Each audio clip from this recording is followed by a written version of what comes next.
It looks like a paradise, but it is in fact the most treacherous desert in the world, the Kalahari.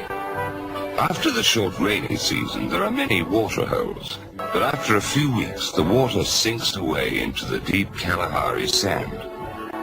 Humans avoid the deep Kalahari like the plague, because man must have water to live.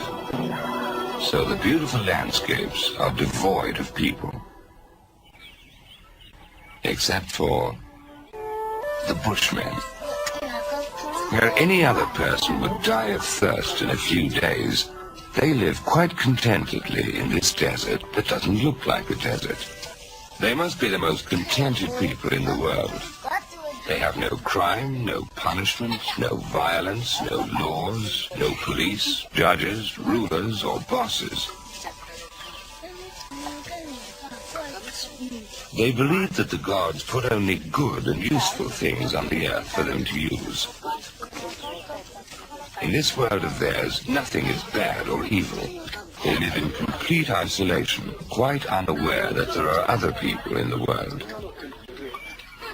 In the deep Kalahari, there are Bushmen who have never seen or heard of civilized man. Sometimes they hear a thundering sound when there are no clouds in the sky, and they assume that the gods have eaten too much again, and their tummies are rumbling out there. Sometimes they can even see the evidence of the gods' flatulence.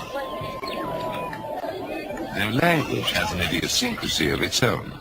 It seems to consist mainly of clicking sounds.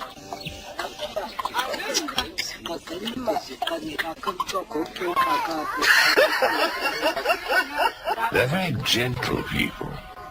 They'll never punish a child or even speak harshly to it. So of course those kids are extremely well behaved, and their games are cute and inventive.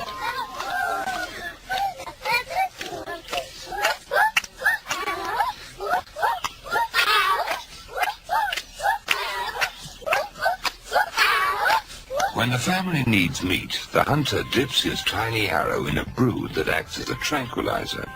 So when he shoots a buck, it only feels a sting, and the arrow drops out. The buck runs away, but soon it gets very drowsy and it stops running. After a while, it goes to sleep.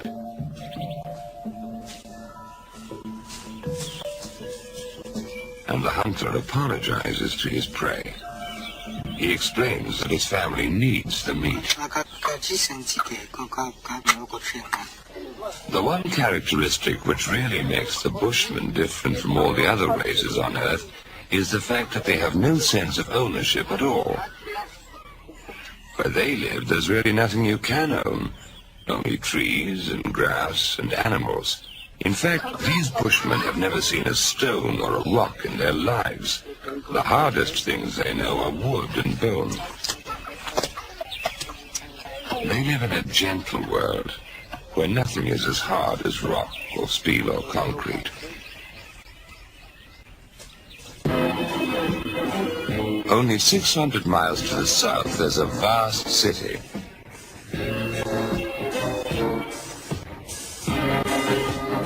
And here you find civilized men.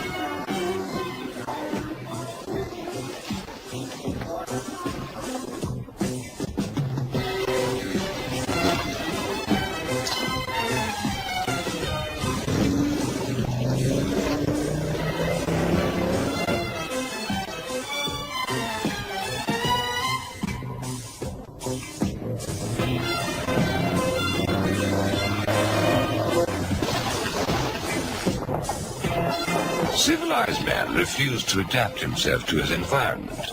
Instead, he adapted his environment to suit him.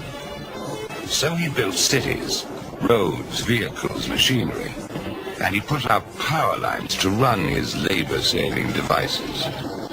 But somehow he didn't know when to stop. The more he improved his surroundings to make his life easier, the more complicated he made it. So now his children are sentenced to 10 to 15 years of school just to learn how to survive in this complex and hazardous habitat they were born into.